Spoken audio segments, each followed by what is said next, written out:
Gidelim mi dedim buradan. Gidelim, çok çok geri döneriz dedi. Çok cesaretli. Acayip cesaretli. Burada olmamızın, buralarda olmamızın en büyük sebebi Neslihan'dır yani.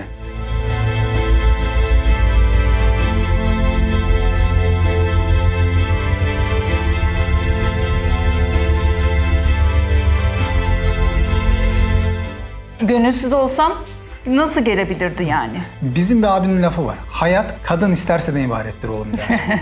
Kadın isterse de. İstemezse hiçbir şey yapamazsın diyor.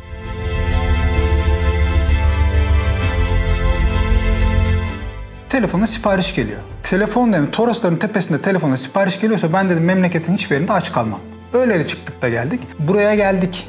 Geldiğimizin haftasında evi de tuttuk, dükkanı da tuttuk. Bir haftada bütün her şeyi taşıdık.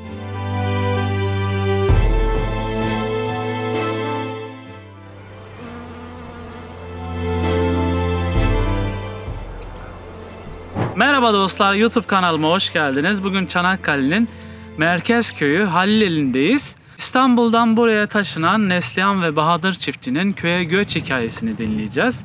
Bu tarz yaşama geçmek isteyen, müstakil bir yaşama geçmek isteyenler için örnek oluşturacaktır. Onun için bu tarz köye göç hikayelerine devam ediyoruz. Bugün de Neslihan ve Bahadır çiftini tanıyacaksınız. Onların köye göç hikayesini dinleyeceksiniz. Hazırsanız yayınımız başlıyor.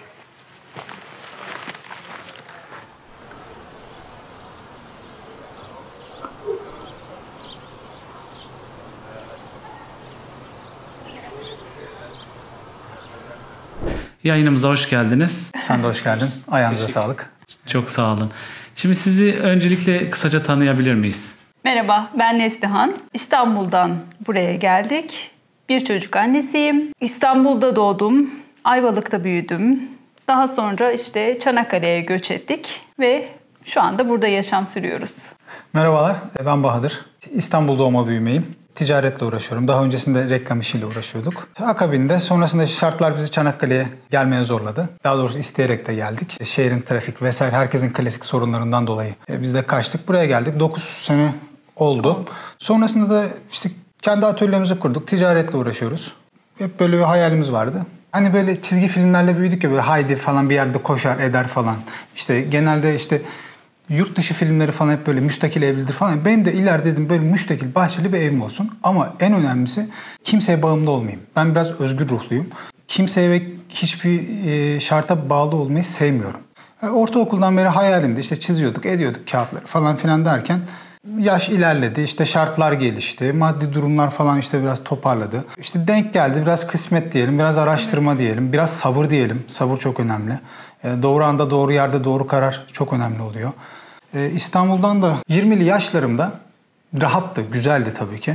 İstediğimiz yerlere gidebiliyorduk falan filan ama gitgide o binalar yapılıp, dışarıdan da göç alıp ondan sonrasında her yer araba olmaya başlayınca gidememeye başladık. Cumartesileri çalışıyoruz yarım gün bile olsa. Hadi markete gittin falan. Akşam eve geldin. Pazar zaten evde yatıyorsun. Hiçbir şey yapamıyorsun. Hadi bir yere çıkalım desen herkes çıkmış oluyor. Trafikten zaten kilitleniyorsun. Biz bu döngüden artık sıkılmaya başladık. Zaten sıkılıyordum da artık son raddine gelmeye başlamıştı.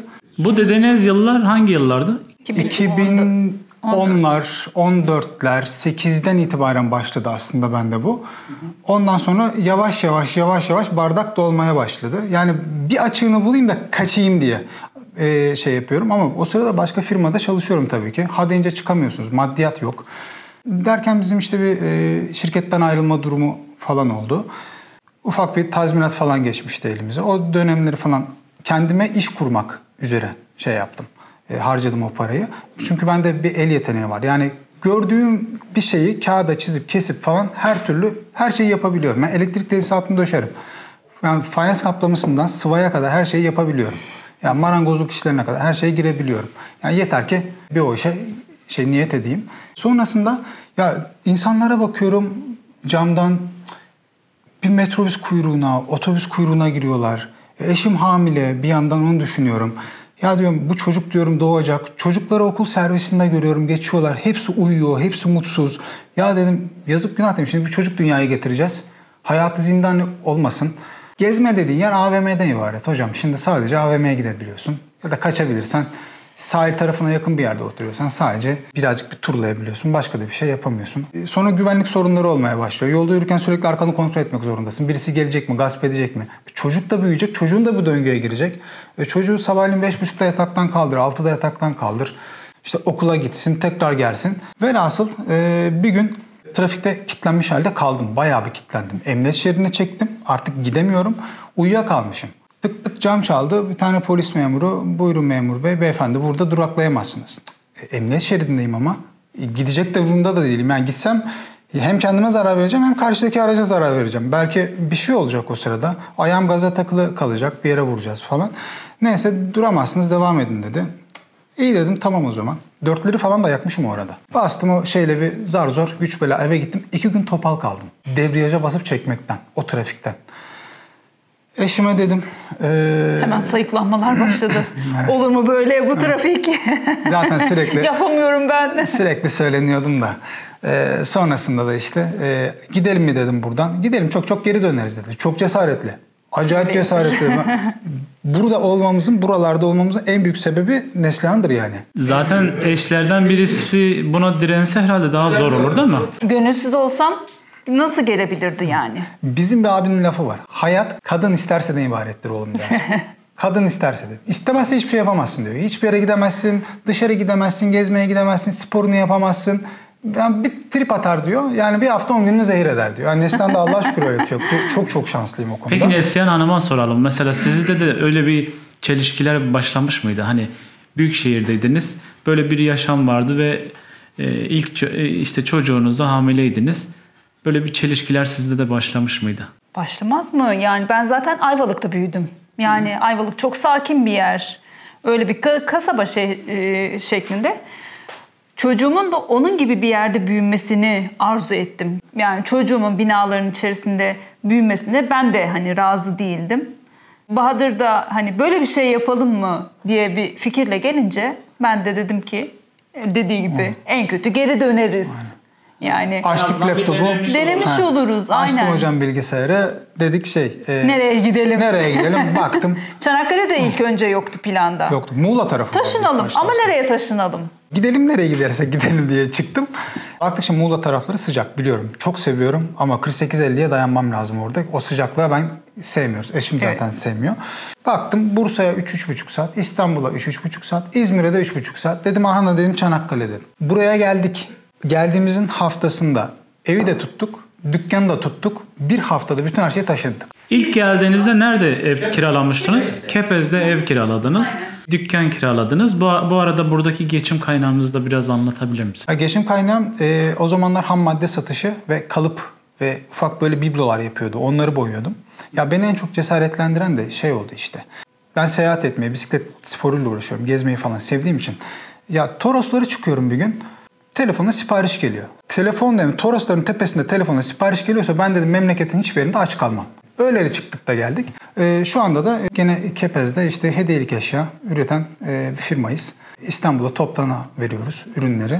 Kendi modellerimizi de yapıyoruz. Özel istekler oluyor. Onları da yapıyoruz. Hiç geçim kaygısı gütmediniz değil mi taşınırken? Arabayı satarım, en kötüsü gene dedim geçinirim dedim artık.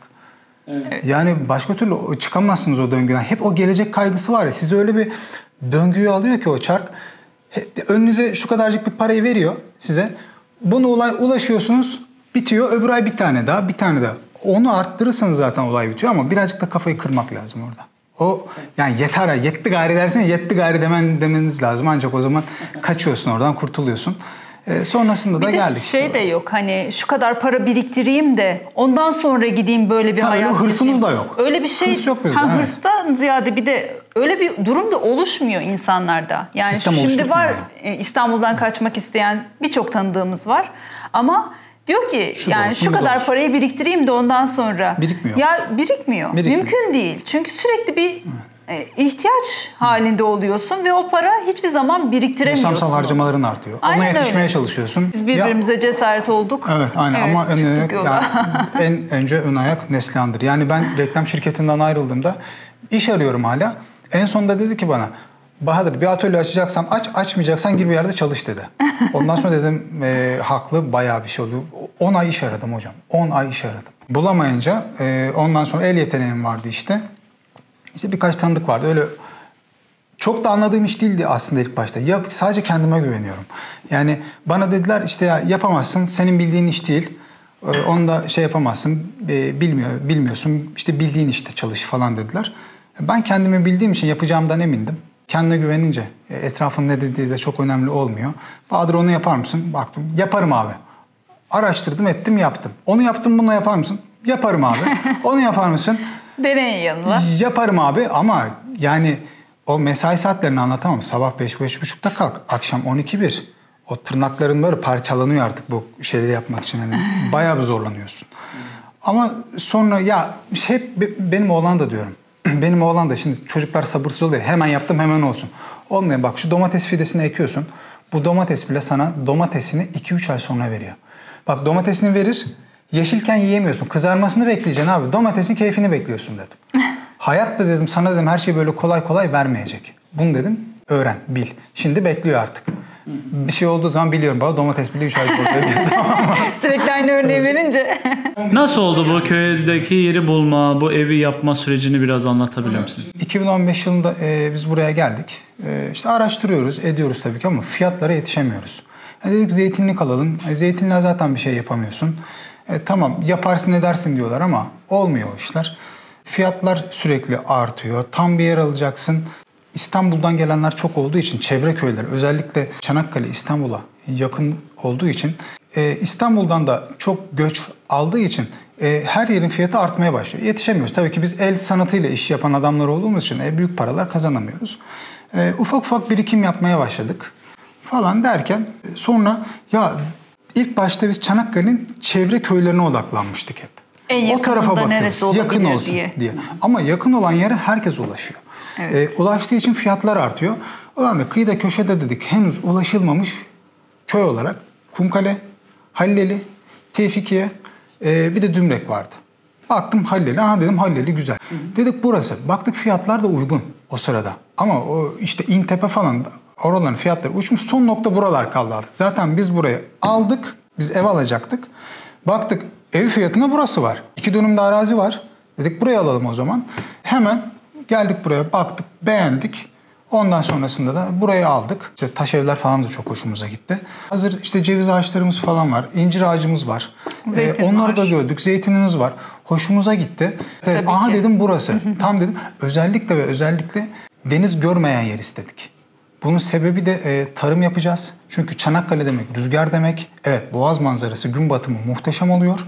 Fakat hocam rüzgardan ne domates ekebilirsin. Çiçeklerini kopartıyor. O salatalıklar, kabaklar gibi geniş yapraklarını parçalıyor rüzgar. Mahvediyor ve hiçbir ürün alamıyorsun. Burası Güney Cephe. Güneş buradan başlar, akşam batana kadar buradadır. Biz 2 sene önce burayı bir ektik. Çok güzel mahsul aldık. Toprağı da güzel. Kumlu, yumuşak bir topraktır. Suyu hemen yayıyor. Çamur, balçık da olmuyor. Onun için burayı tercih ettik. Güney cephe istedik özellikle. Bir de kışın dedik, evi dedik öyle bir konumlandıralım ki kış güneşinde çok fazla soba yakmayalım. Ev güneşin kendi ısısıyla ısınsın. Kuzey rüzgarında da yazın serinleyelim diye evin konumunda ona göre ayarladık. Bu şekilde sonrasında ev yaptık. Buraya yerleştik. Merkeze yakınız. 20 kilometre. 20 dakikada gidiliyor. Sorun olmuyor bizim için. Eşim de seviyor. Eşimi bahçeden zor alıyorum zaten. Ben işe, o bahçeye. Bahçeli bir evde büyümenin keyfi apayrı bir şey. İşte dediğim gibi hem Bahadır'ın zaten tek isteği oydu. Hem de çocuğumun da böyle bir bahçeli evde büyümesinin ona çok keyif vereceğini bildiğim için ben de gönüllü olarak tamam yani hani evimizde tabii ki çok eksiklikler var. Aynı zamanda işe de beraber gittiğimiz oluyor. Onun için şu anda çok fazla böyle bir komşuculuk, haşır neşirliği tam olamadı. Ama yakın karşı komşularımız da falan çok böyle gerçekten. Çok iyiler. Şimdi çok şu anda kış olduğu için onlar merkezdeki evlerine geçtiler. Böyle sürekli camda onları yapıyorum, kolaçan ediyorum. Hadi gelmediniz mi? Niye gelmiyorsunuz? Siz beni buraya taşındırttırdınız. Siz gittiniz. Gelsenize bak Mart oldu hadi gelin falan diye sürekli konuşuyoruz. Evinizin yapılış aşamasında nasıl planlamalar yaptınız? Hayal ettiniz böyle bir mutfağı Kavuştunuz mu diye. Pinterest. Kabusum oldu Pinterest. Şöyle, ben açık mutfağı çok seviyorum. Yani hani sanılanın aksine hani böyle mutfak ayrı olsun, koku sinmesin, sinsin yani. Cam Hani açarsın. açarsın camını, pencereni, gider o koku. Böyle çok daha sıcak bir ortam oluşuyor diye ben hep ne olursa olsun, madem hani ev yapıyoruz, açık mutfak olsun ki hani bir arada olalım. Onun için böyle yapım aşamasında evi planlarken salonumuzu, mutfağımızı hep böyle işte açık olarak tasarladık. İstediğimiz gibi de oldu.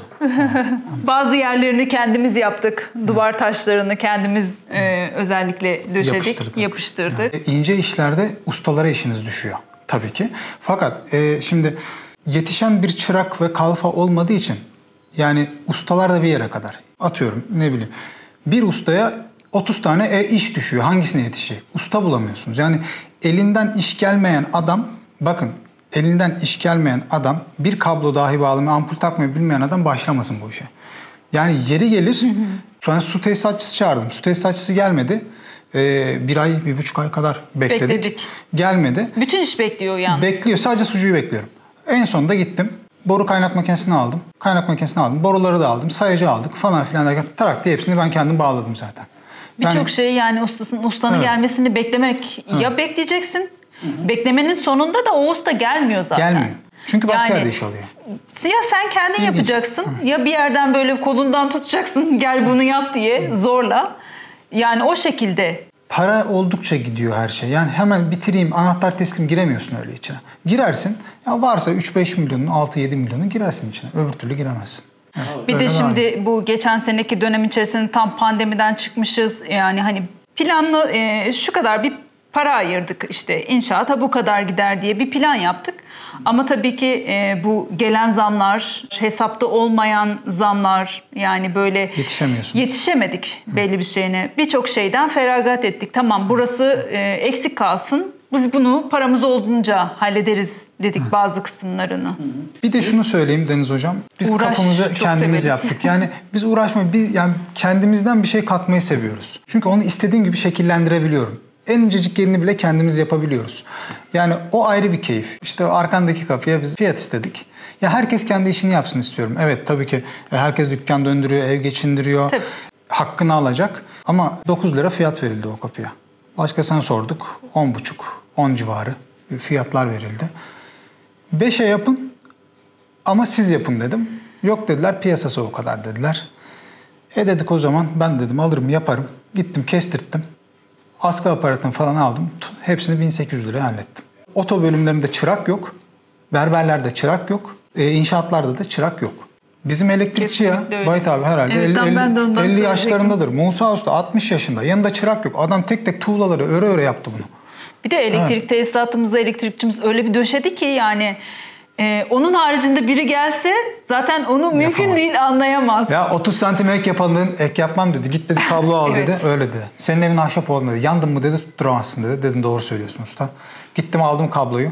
Bir de ekli normal tel kablo kullanmadı. Hepsini antikron kablo kullandı. Yani şu küçücük ledleri bile aydınlatan antikron. Yani normalde ona projektör bağlarsınız. Riske atamam ben dedi. Allah razı olsun. Yani böyle adamlar da var işte. Ama işte aynen. Yaşamazsın tabii. Yaşamazsın. Yani ben termosifonda bağladım. Elektrikli ocak bağladık. Hiç problem yok. Sigorta bile atmıyor. İlk sene biz farkında olmadan kabakları söyledik. haddinden fazla kabak ekmişiz. Kabak faciamız oldu hocam. Bir kabak faciamız oldu. Yani buradaki işte yan tarafımızdaki komşumuz pazarcı kepezimi doyuracaksın gibi bizimle dalga geçti. Biz de hani öyle bir tarım olarak hiçbir şey daha önce ekmediğimiz için kendi bireysel bu ölür, bu işte hayvan yer, şöyle olur, böyle olur diye fazla biz ekmişiz ve hepsi tuttu. Ve biz inanılmaz bir kabak şeyimiz oldu. Yani biz şimdi şöyle yemeklik kabak, tatlı kabağı yani bayağı bir kabak ektik. Biz şimdi tamam güney cepheyle kuzey cepheyi başta anlattım ya işte. Ya değil rüzgar eser bir şey olur. Burası Çanakkale. Parçalanır işte 10 taneden işte 3-4 tanesi sağlam kalır diye. Güney cephe olduğu için hepsi tuttu. Hepsi de kocaman oldu. Altıda ıslak olduğu için de sivrisinekler üredi mi orada sana? Evet sivrisinekler bizi biraz kabus şişleyip oldu. Durdular vallahi orada.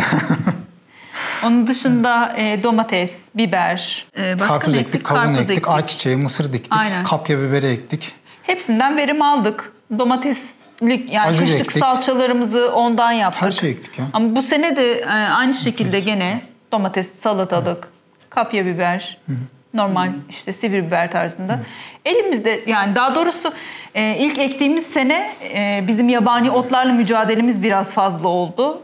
Tabii Yerleşik olmadığımız için burada yerleşik git de gel olmadığımız çok için zorlandık. sadece bir Çok pazar zorlandık. günleri geliyoruz. Böyle bütün günümüz ot yolmakla falan geçiyordu. Evet. Şimdi yerleşik düzene geçin bir de dedik şu kadarını ekeriz de şu kadarını ekmeyelim falan gibi böyle konuşmuştuk. Artık dedim dur yerlik düzene geçtik. Her yere ekeceğim ama sürekli tepesinde olacağım bütün Araları bitkilerin. da çok sıklaştırmıyoruz hocam. Yani o yabani otları almak için bazen ben çapa makinesine sokuyorum. 2 sene önce ektiğimizde 75 santim vermiştim. Şimdi 1 metre vereceğim. Çapa makinesiyle rahatça gibi girerim çıkarım. Aynen. En azından bir alt üst olurlar. Yani öyle sık yani yerimiz bol olduğu için sık sık dikmeye gerek kalmıyor. En büyük cesaret inşaat aşamasında bahçede bir tane geçen seneden kalan tohum domates, çeri domates. Bütün yaz boyunca böyle bakımsız, susuz, o kendi kendine sürekli böyle şeyini verdi, meyvesini verdi, Kışı da domatesini atlatmış. verdi. Bir Kışı de da domates de atlattı. verdi. Domates falan aldık sürekli. Ben ondan domates topladım. Dedim hiç uğraşılmadığı halde burada bu bitki işte sürekli meyvesini şeyini veriyorsa sebzesini. Tamam ben her yere her şeyi ekerim. Çok da fazla geçen seneki gibi yani ot yolayım mücadelesine de girmem. Dedim bakalım yapacağız Bakalım, inşallah. Yapacağız. Yaparız biz de. Ya biz yapıyoruz hocam. Seviyoruz ama dediğim gibi elinden iş gelmeyen adamın yapacağı iş değil. Tek kişiye de yüklenilmez. Yani ben severim eşim sevmez ben yorulurum.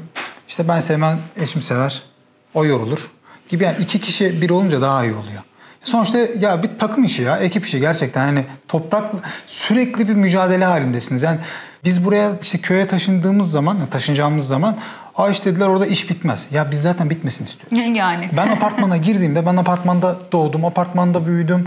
Yani apartmanda hayat yok ki ya her tarafın beton hocam. Alıyorsun kumanda eline o kanal senin bu kanal benim. Bakıyorsun gün doğmuş gün bitmiş. Çiçek açmış. Bak şimdi Nisan ayı geliyor. Orada bizim papatyalarla gelincikler açacak. Sarılar çıktı. Beyazlar çıkacak. Evet. Komple gelincik basıyor buraya. Bunlara şahit oluyorsunuz. Yani gece bir tane baykuşumuz var. Evet. Bir de çift bulmuş yanına kendine o. Dün akşam duydum. 2 tane baykuşumuz gelir bir burada gezer. İşte atmaca gelir buraya hop yarasa avlar. Yani bunları görüyorsunuz, şahit oluyorsunuz. Ben bir de İstanbul'da kendi işimi yaparken yani bu kadar çalışıyorum. Çalıştığım saatle işimin performansı birbirini tutmuyor. Bir yerde diyorum bir kaçak var. Zamansal bir kaçak var. Ya ben iyi çalışamıyorum ya diyorum başka bir yerde. 2 ay boyunca ajandaya not aldım. Evden bu saatte çıktım. Bu kadar dakikada işe geldim. Bu kadar dakikada malzemeciye gittim. Trafikte harcadığım saatleri tuttum hocam. Dakika. Bir haftada 4,5 iş günüm ki ben 12 saat çalışırım. 10 saatten az çalışmıyorum. 12 saat falan çalışıyorum. Neredeyse 4,5 tam iş günüm trafiğe gidiyor. Ayın 1/4 yok. Hayatımdan gidiyor benim. Onun için bu tarafa geldim. Evet yani çok para kazanamıyorsunuz. Ama çok da para harcamıyorsunuz zaten burada. Olay orada. Bakın ben İstanbul'da 4 depo yakıt harcıyordum. Burada 1 depo yakıt harcıyorum. İşte efendime söyleyeyim. Bahçeniz var, ekiyorsunuz. Pazarlık fazla bir ihtiyacınız kalmıyor. Ufak tefek şeyleri alacaksınız tabii ki. Hani direkt üreticiye ulaşmak da güzel bir şey. Kolay bir şey tabii. En azından tanıdıkları oluyor. Ve şeyi şöyle söyleyeyim. Deniz kardeşim çok önemli. İnsanlar şehirden köye geldiğinde işte biz geldik falan işte oturup böyle fazla gerinmek hoş olmuyor. Sonuçta bu insanlar sıcakkanlı insanlar. Yani gidin bu insanlarla tanışın. Köy kahvesine gidin abi. En basiti köy kahvesine gidin. Selamünaleyküm, aleykümselam. İşte adınızı söyleyin, tanışın ve el sıkışın. İşte bir çayınızı içebilir miyim dersin. Hemen buyur ederler zaten. Ediyorlar. Yani ben bunları çok köylerde yaşadım. Hiçbirinden de red yemedim. Hatta kendileri bize gel. Hatta sandalye çekip gelenler bile oluyor yani. Diğer köylerde. Burada da öyle oldu. Tanıştırdığı zaman komşumuz Mehmet abi kulakları çınlasın. Bu dedi benim komşum dedi. Bundan tanış derken tık tanışıyorsunuz. Ön ayak olunuyor. Yani bir işleri oluyor. Ben onlara koşarım. Onların işi olur, onlar bana koşar. Yani çok önemli şeyler. Yani Köyde dayanışma önemli tabii. Hani şehir gibi her şeyi bulamıyorsun. Sonuçta komşular. Apartmandaki gibi işte kapıyı kapattım. Alt komşumu da tanımam, karşı komşumu da tanımam değil. Öyle olmuyor abi. Burada tanımak zorundasın. Ve insan sosyal bir canlı. Ve tanışmak güzel bir şey. Konuşmak, sohbet etmek güzel bir şey. Yoksa ben burada bahçede oturmuşum, pineklemişim. Ne olacak yani? Evet. Bu bölgede ben dedim limon ekebilir miyim dedim. Güney cephe. Dediler ki oraya ekme, evin kuytusuna dik dediler. Aynen. Tamam mı? Yani coğrafya yapısı, toprak yapısı bile. Mesela ileriki tarafta fasulye olmaz, burada fasulye olur. Çünkü orası kuzeye bakıyor. Ama ben onu bilmiyorum. Yani başkaları da bilmeyebilir. Yani coğrafi yapısını işte burada hangi mevsimde mesela bizim komşular öbür taraftaki toprağa sürebiliyorlar ama buraya süremiyorsun o sırada. Çünkü ben dere yatağına yakınım. Yani buraya bakıyorsun, komşuya da soruyorsun, sürülürüm. Burası zaten hemen baktığı anda söylüyor. Gelip dokunmasına bile yok. Senin daha bir hafta var. Aynen. Burada yaşamış. Evet. Tabii. Biz işte ilk başta insanları tanımıyorduk. Ben buraya ilk aldım. Çapa makinesini de ilk aldım. Bir heves. Girdim öyle. Bana Hakkı amca dedi oğlum dedi sürülmez o toprak şimdi dedi ama ben girmiş bulundum artık. Bir girdim her taraf çamur. Topraklar böyle topak topak oldu. Sonra işte Remzi geldi. Bizim komşunun oğlu. Abi dedi o öyle olmaz dedi. Traktörle falan bir döndü. Bayağı bir uğraştılar. Ayağa kaldırdılar toprağı. Yoksa toprak hasta oluyormuş. Şey yapalım mı? Biraz evinizi, bahçenizi gezelim mi? Orada da sorular sorarım size. Tabii Tamam, ki. Olur. Memnuniyetle. Memnuniyetle olur.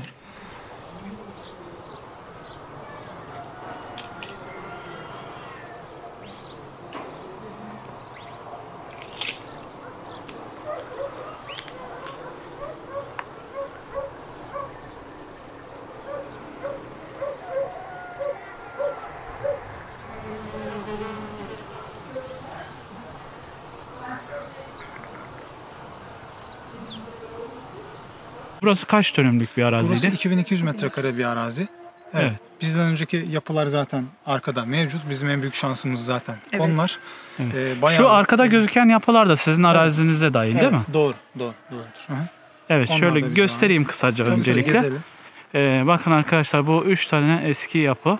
Yani eve de dönüştürülebilir, atölyeye de dönüştürülebilir. Bahadır Bey'in ve Neslihan Hanım'ın arazisinin içinde kalıyor. Bu evi de yeni yapmışlar. Şurada gözüken evi. Biraz sonra evi de gezeceğiz.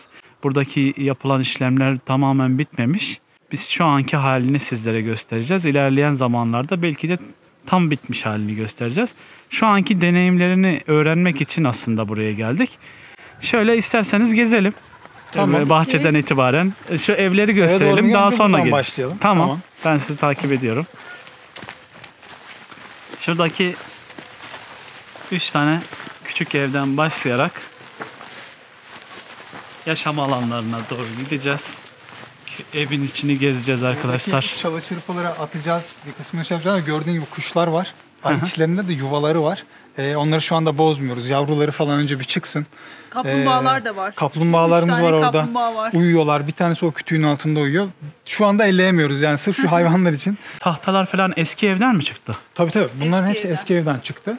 Burası da eskiden dammış. Hayvan bağlıyorlarmış buraya. Biz dedik burayı bir toparlayalım. İşte bu pisliği falan dedik bir gitsin. Buraya şöyle 2-3 basamaklı bir taş duvar yapacağız. Üstünü de komple ahşapla kaplayacağız. Onun daha sonrasında inşallah kısmet olursa gelir görürüz. Bir oturma alanı ya da atölye dedin değil mi? Gibi öyle bir şey düşünüyoruz. O yan tarafını da çaprazlama olarak kapatmayı düşünüyoruz. Şurası odunluk. Odunlarımızı oraya yığdık. Zaten kesilenler burada. Evet şöyle göstereyim. Evet. Aslında bu eski evlerin olması da büyük bir şans. Çok büyük. Şu anda yaptırmaya kalksanız yapamazsınız. Yani insanlar böyle yerleri yapmak için bayağı bir uğraşıyorlar. Bunlar dediğim gibi bizim en büyük şansımızdı. Evet. Biz şu anda burası bayağı bir dağınık çünkü her hafta sonu biz burada bir şeyleri kısa sürede çok şey yapmaya çalışıyoruz ve ağır işler. Yani çünkü bizden önce buradan bir hayat geçmiş. Onu bir yıkacaksınız. Tekrardan kendinize göre yapılandıracaksınız. Bu da bir süreç. Yani aslında çarpı 2. Eskiyi boz, yeniyi yap. Evet. Yani direkt yeniyi yapsan daha kolay ama yani kiraya verebileceğiniz aslında köy evleri de olabilir. Atölye de olabilir. Aldıktan sonra o olabilir. Atölye olabilir. Buraya oturmak keyiflik bir yer yapabilirsin. Yani şuraya bir ocak koyulabilir. Evet arkadaşlar şöyle bir bahçesi var buranın. Gayet geniş, ekilebilir bir bahçeleri de var. Şurada da gördüğünüz üzere yine böyle. İçeride malzemelerimiz var ama burada da eskiden herhalde salça falan yapmışlar. İçeride bir ocak var. Şu anda da bizim malzemeler falan var. Tabii bu yer falan komple toparlanacak. Yani buralar bayağı bir iş var burada. Evet. Şu anda bu halde. Zaten kışın hiçbir şey yapamadık. Buraya işte böyle tercihler, damla sulama hortumları, işte çimento Yapılırsa gibi. kesin çok güzel olacak. Tabii burası bayağı güzel olur. Yani bir de böyle loş ışıklar, böyle işte şamdan tarzı şeyler falan koyulduğu zaman ben burada güzel şeyler hayal ediyorum. Evet. Arkadaki şömineyi de ayaklandırdığımız zaman Burada şömine de var. tabii var. Burada ocak var. Şurada. Evet bakın arkadaşlar şömine de var. Eskiden burayı ekmek yapmak için işte böyle dışarıda Yani burası ihtiyaçlarına. çıkma yapılıp bir toparlanıp işte Köy bu evlerinde yerler genellikle böyle güzelce ikinci bir ev oluyor zaten.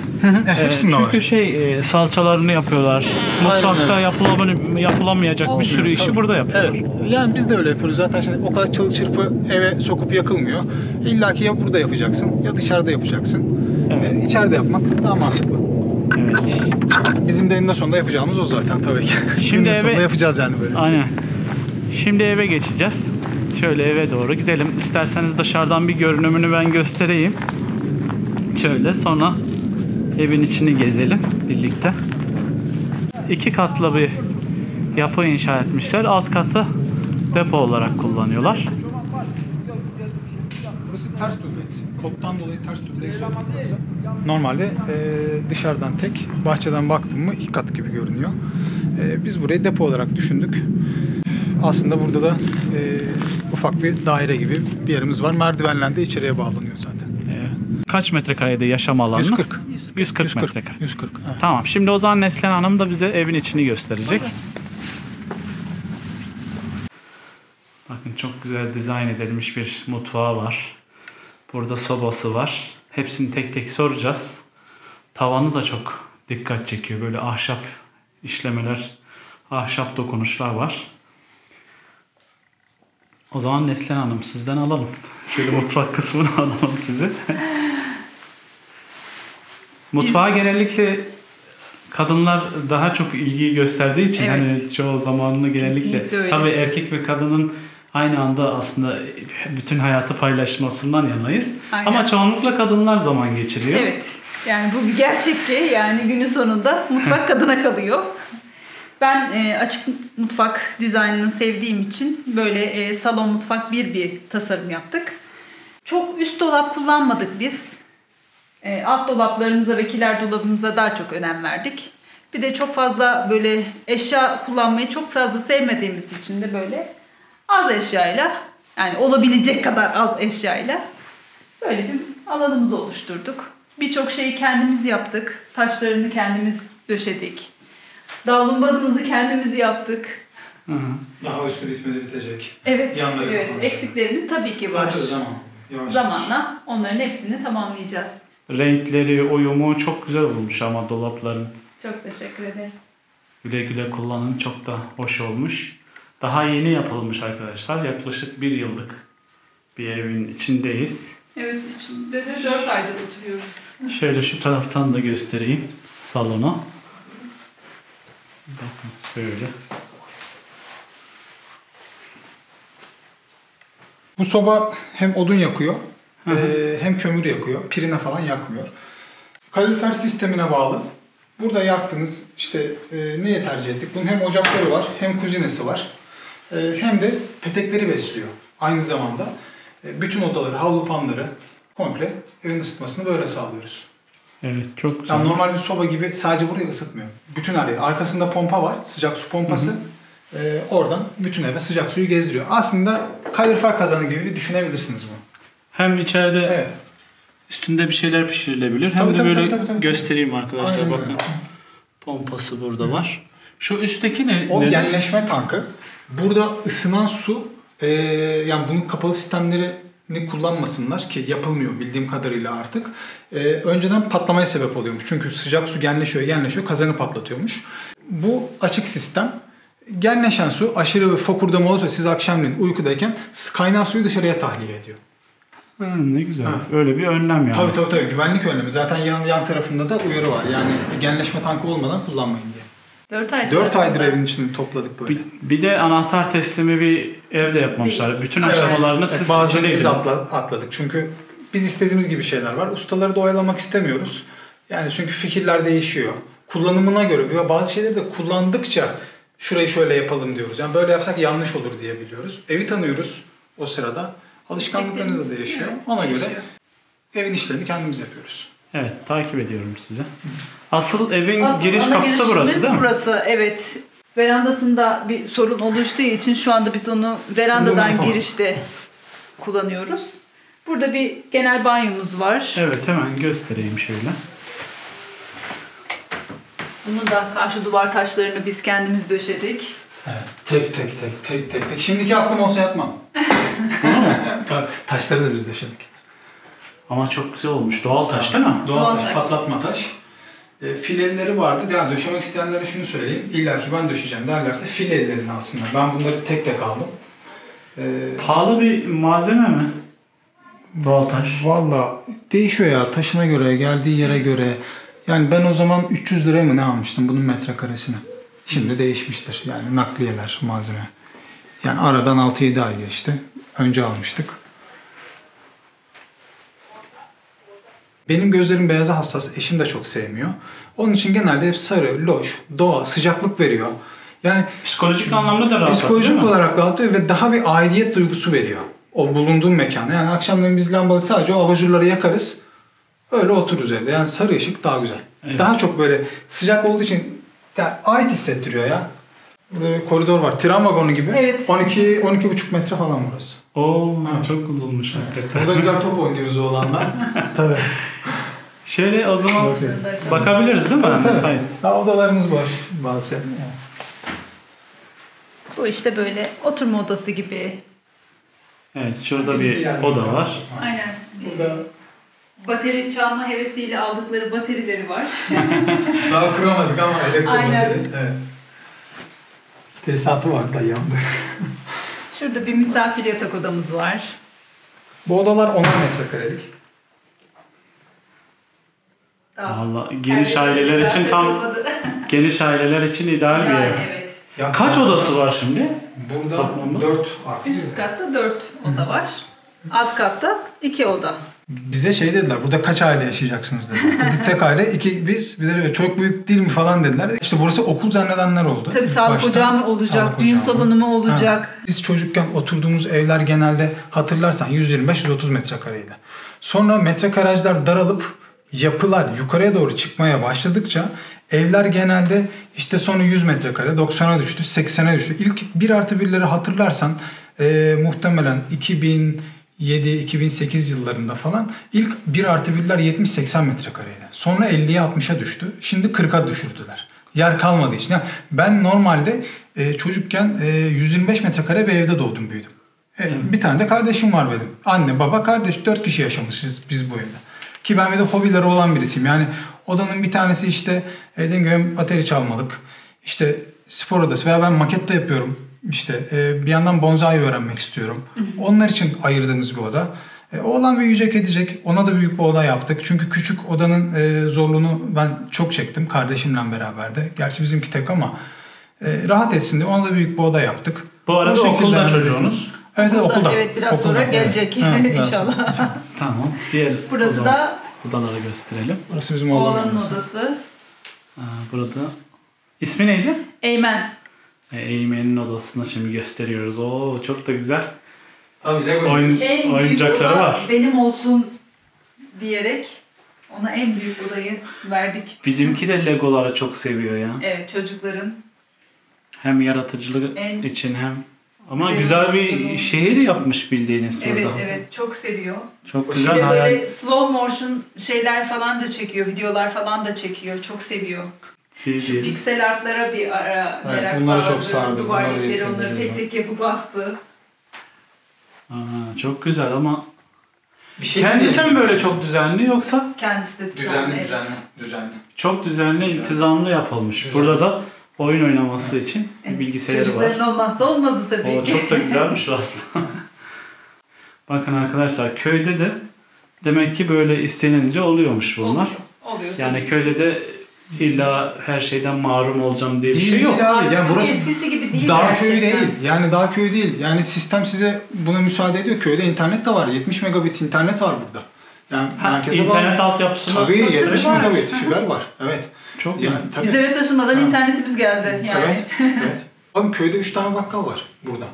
İleride bir köyü var, Kumkale köyü var. Orada ATM'ler var, market de var, benzin istasyonu var. Zaten merkeze çok yakın. Çok Artı- yakınız, evet. Migros'tan, uygulamadan ya da internetten siparişi verdim mi kapına da geliyor. Daha ne olsun? Her şey var zaten. Şehirde olan ihtiyacım, her şeyim benim burada var. Evet. Ekstra bonuslar bahçe. Tabii. Evet. Artısı var, eksisi yok, yani şehirde. Yok. Evet. Burada bir çamaşır odamız var işte böyle. Evet. Yaptık. Makinamız falan var içeride burada. Kapısı falan ayarlanmadığı için böyle paravan yöntemiyle kapattığımız. Çamaşır odası gibi. Evet, çamaşır. Çok iyi. Bu Gerçekten yani olması gereken bir şey bir evde. Evlerde çok Kadınların önemli, gerçekten istediği en güzel şeylerden birisi olabilir. Tabii bizimkisi çok eksik. Daha dolapları falan yapılacak, raflar yapılacak. Zamanla. Olacak ya, olur. Olacak. Olur. Burası da yatak odamız.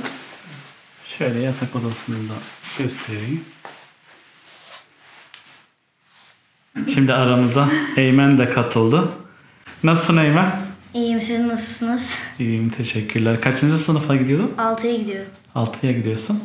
Nasıl burada okula gitmek, arkadaşlarla Güzel. zaman geçirmek nasıl bir şey? Güzel. Yani seviyorum. Seviyorsun. Evet. Dersler nasıl? İyi durumda. İyi durumda. Evet. Şimdi sizin gibi böyle bu hayali kuran, müstakil yaşama geçmek isteyen, köy hayatına geçmek isteyenlere tavsiyeleriniz, önerileriniz var mı? Evet, zorlu bir süreç gerçekten ama değiyor. Gerçekten keyifli bir hayat ve yaşadığınız her anın kıymeti çok daha hissediyorsunuz o anı. Sizden de alalım. Yani eşimin dediği gibi ya, kolay olmuyor. Yani güzel olan her şey zor oluyor. Biraz mücadele istiyor. Mücadeleci olmalısınız, onu söyleyeyim. Ya betonda hayat yok hocam. Yani ben sevemedim. Yani toprak ya. Yani O da şehirde doğmuş, büyümüş birisi olarak. evet ya, Evet, evet. öyle. Yani hiçbir zaman, yani şöyle diyeyim. Ya, toprağa bakarsan, bakımını yaparsan toprak da sana bakıyor. Bu kadar açık net. Ama bu duvarı istediğin kadar sil. Bu duvar sana bir tane ot bile çıkartmıyor hocam. Evet. Yani betonda hayat yok. Evet, beton sağlam malzemesel, yapısal, barınaksal olarak iyi bir malzeme olabilir. Diğer yapı malzemeleri de var. Ama hayatını idame ettirmek, özgür olmak, kimseye bağımlı kalmamak istiyorsan toprak hocam. Toprak. Evet. Burada mutlu musun? Burada nasıl zamanın... Mutluyum. Yani seviyorum köy hayatını. Gayet mutluyum. Yani özgür hissediyorum kendimi.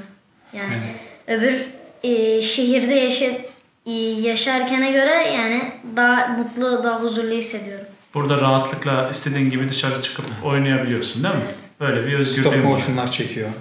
Bugün bize kapınızı açtınız. Çok teşekkür ederiz. Teşekkür Her şey için ederiz. çok sağ olun. Eyvallah. Ayağına Sağ olun. sağlık. Siz de geldiniz. Ne Meyve zaman yemeğini isterseniz bekleriz. bekleriz. Yazın da bir Yolunuz buradan geçer. Yorulduk abi, çay kahve içelim dersen de kapı her zaman açık. teşekkür ederim. Çok sağ olun her şey Sen de için. sağ olasın. Teşekkür ederiz.